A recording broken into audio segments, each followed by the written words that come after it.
Ravi d'être avec vous pour une nouvelle lecture des énergies de la semaine.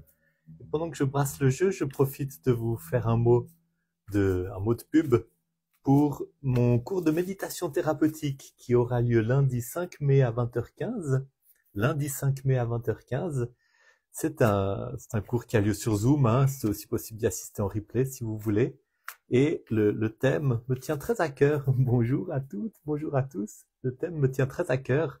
C'est, vous savez, le temps est quelque chose de relatif. Nous portons en nous tout notre passé, tout notre présent, tout notre futur. Et il y a une démarche qui peut être extrêmement bienfaisante et guérissante. C'est celle d'aller à la rencontre des parties de nous, des moments de notre vie où nous avons été dans des grandes difficultés, nous avions besoin de soutien et nous n'avions peut-être pas le soutien dont nous avions besoin. Je peux aujourd'hui, avec la lumière que je porte aujourd'hui, aller à la rencontre de celui que j'étais. Et c'est une pratique qui a été une source d'une immense guérison et d'immenses leçons aussi de sagesse pour moi. Et puis, il y a une autre pratique qui est moins connue aussi et qui a un immense potentiel aussi, c'est celle de recevoir le soutien de celui que je serai.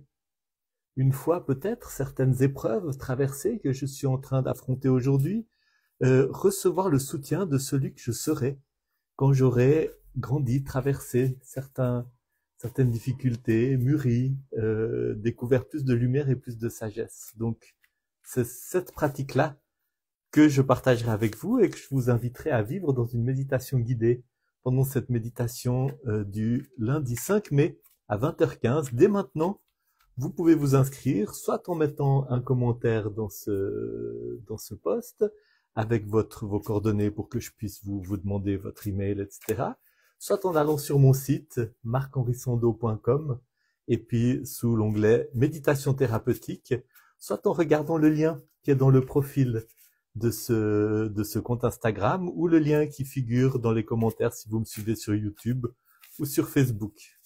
Voilà, disons tout ça, j'ai fini de brasser mon jeu, je le coupe et mon intention, c'est que cette lecture de tarot de ce matin, elle soit une source de plus de conscience pour chacune de vous qui écoutez. Plus de conscience, c'est plus de guérison, c'est plus aussi de capacité d'agir pour diriger notre vie dans la bonne direction. La bonne direction, c'est celle qui nous conduit à être de plus en plus alignés avec qui nous sommes, à être de plus en plus alignés avec notre vérité intérieure au plus profond de nous. Voilà une carte qui est bien sombre, hein. C'est pas une carte qu'on aime tirer, le 10 d'épée, et pourtant, c'est une carte qui est porteuse d'une immense promesse. C'est une carte qui est porteuse d'une promesse de renaissance. Vous voyez comme l'aube arrive, hein. Le ciel commence à s'éclairer au loin, à l'horizon. Et vous avez ce personnage qui a succombé à tout le poids de ses soucis, de ses angoisses, peut-être de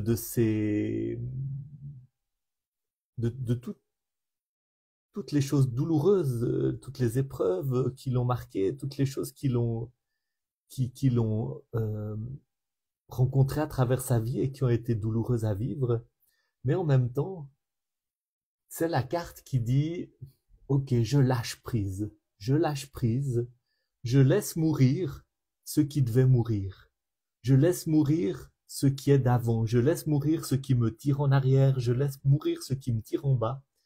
Je laisse mourir ce qui ne permet pas la renaissance. » Et c'est une carte qui dit effectivement, il y a dans la dynamique de notre évolution des moments où il faut passer par se laisser mourir, par lâcher prise, pour ouvrir la porte à quelque chose de nouveau.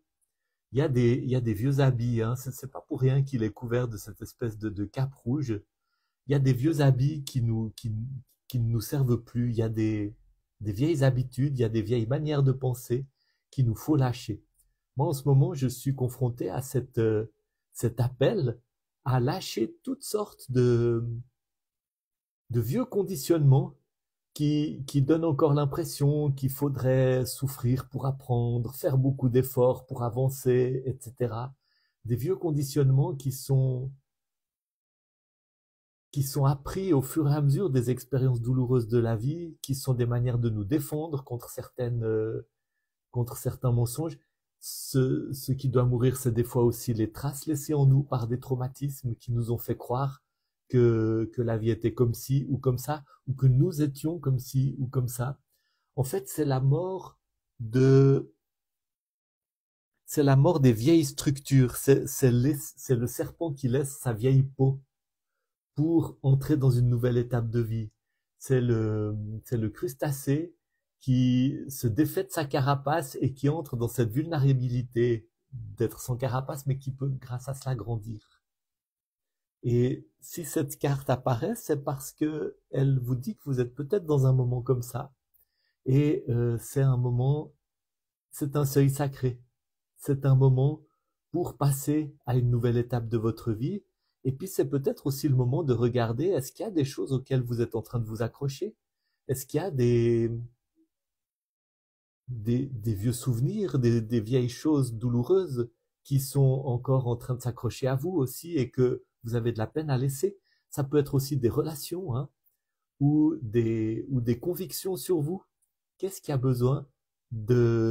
vous avez besoin de lâcher pour pouvoir entrer dans une nouvelle étape marquée par la lumière, le soleil, la joie, la guérison, la vitalité. Quelle est la carte qui vient soutenir ce 10 d'épée? C'est le 4 de denier. Le 4, c'est une carte qui parle de stabilité, qui parle de solidité, qui parle de mettre un cadre, hein, les 4 pieds du tabouret qui tiennent bien, qui font qu'on est bien assis dessus. Et le denier, c'est la matière. C'est tout ce qui nous enracine. C'est notre corps aussi, c'est nos relations familiales, professionnelles, c'est notre argent, c'est notre maison. C'est tout ce qui nous enracine dans la terre. Et ce 4 de denier, il a un double sens. Il dit en même temps combien c'est important d'avoir une stabilité, hein, stabilité professionnelle, de bien s'occuper de son corps, d'avoir une santé assez bonne, de bien s'occuper de ses finances, de bien s'occuper de tout ce qui est matériel. Et en même temps, on peut tellement être conscient de l'importance de cette stabilité qu'on se laisse enfermer dedans. On se laisse enfermer dedans par peur de manquer, par peur de la vie finalement, hein. On essaye de construire des remparts contre les aléas de l'existence. Et c'est un peu la position de ce roi qui est bien assis sur ses biens, qui a bien les pieds dans la terre, mais en même temps, on sent qu'il y a quelque chose d'un peu protecteur, une position repliée sur lui-même. Et l'invitation de cette carte, c'est de s'ouvrir et de faire de votre stabilité, de votre manière d'habiter l'incarnation, la matière, de faire de cela non pas une prison étroite qui vous voulez vous faire un château pour vous protéger des difficultés, mais en fait vous faites une prison qui vous empêche de goûter à la vie.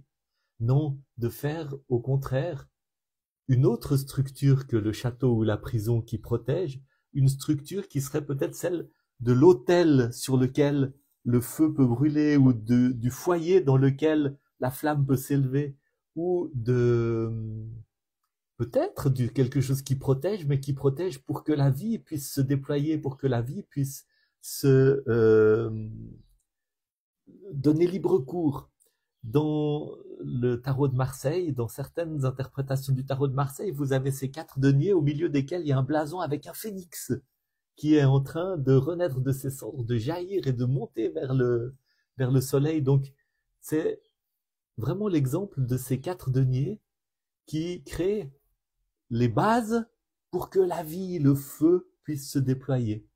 Et je pense que ces 2 cartes mises ensemble disent effectivement Peut-être que ce qui doit mourir, ce que vous devez laisser derrière vous, c'est certaines illusions de sécurité où vous vous accrochez. Vous vous accrochez à de fausses sécurités qui vous empêchent de vous déployer, qui empêchent à votre feu intérieur de donner toute sa mesure. Et si c'est le cas, c'est vraiment une invitation à lâcher pour que votre feu intérieur puisse se déployer librement. Peut-être aussi trouver comment vivre votre enracinement dans la matière de manière à ce qu'il soit vraiment un terrain propice pour le déploiement de votre spiritualité, de votre créativité, de votre liberté. Et je tire maintenant la carte qui est sous le paquet pour voir où tout ça nous mène, ou quelle est l'énergie qui surplombe tout cela. Et vous avez la papesse, la grande prêtresse. La papesse qui est justement la carte de la spiritualité. La carte de la spiritualité, la carte de la gestation de quelque chose d'extrêmement puissant, céleste. La carte, vous voyez la lune, vous voyez ce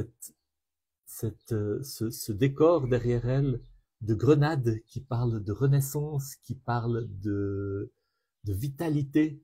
Vous voyez aussi ces colonnes qui rappellent les 4 deniers, hein, le cadre, la stabilité, la protection. Mais justement là, on a cette protection qui permet à la vitalité de se déployer. Et c'est une carte étroitement associée à la spiritualité. C'est un arcane majeur aussi pour dire que c'est un moment de votre vie où il y a un grand appel. Et je pense que l'appel, avec ces 2 cartes, c'est de laisser tomber, de laisser mourir des choses qui vous empêchaient d'évoluer. Et prenez le temps de rester avec ça, de vous demander qu'est-ce qu'il y a en ce moment qui m'empêche d'évoluer? Qu'est-ce qu'il y a en ce moment que je n'arrive pas à lâcher? Peut-être qu'est-ce qu'il y a comme blessures aussi qui ont besoin de guérir pour que je puisse passer à autre chose? Qu'est-ce qu'il y a comme... c'est presque des lignes temporelles, vous savez, on a pris l'habitude de vibrer dans certaines fréquences, je pourrais dire. On a pris l'habitude de vibrer dans certaines fréquences qui font qu'on rencontre toujours les mêmes choses, on rencontre toujours la difficulté, la frustration, la maladie, la privation, etc. De ce fait-là, il y a une peur qui s'est mise en place, qui fait qu'on n'ose pas sortir de nos sécurités, on s'enferme dans un certain nombre de routines et de cadres de vie qui ne nous permettent pas de donner vraiment libre cours à qui nous sommes. Et l'appel est de laisser mourir ce qui doit mourir, peut-être aussi d'aller chercher la guérison et les moyens de guérison. Hein. Il y a des choses où il faut l'aide d'un thérapeute, ou bien l'aide de certains médicaments, ou l'aide d'un coach, d'un ami, d'un conseiller, d'une aide aussi spirituelle, hein, d'alliés dans l'invisible. Qu'est-ce que j'ai besoin pour vraiment faire ce lâcher prise, prendre cette liberté, hein, qui me permet de me diriger vers de nouveaux horizons? Qu'est-ce que j'ai besoin de lâcher au niveau des fausses sécurités pour que le phénix, le feu de ma vitalité, le feu de ma vérité profonde, hein, puisse prendre la place qui lui revient, et que je puisse entrer dans que je puisse vivre à l'intérieur de moi la gestation d'un avenir, hein, parce que la papesse, c'est aussi celle c'est le 2, hein, c'est pas une carte d'action, c'est une carte de maturation de quelque chose dans un espace protégé, pour que je puisse vivre cette maturation à l'intérieur de moi-même d'un avenir plein de vitalité, plein de résurrection, plein de guérison, plein de joie, plein de profondes bénédictions, plein de profonds bienfaits, et marqué par une spiritualité lunaire, une spiritualité féminine, une spiritualité intuitive, une spiritualité qui n'est pas dans le dogme, qui n'est pas dans ce qui enferme de nouveau, mais qui est dans ce qui permet à la vérité profonde d'émerger. Voilà un beau tirage que je vous donne et que je vous laisse pour méditer avec. À bientôt.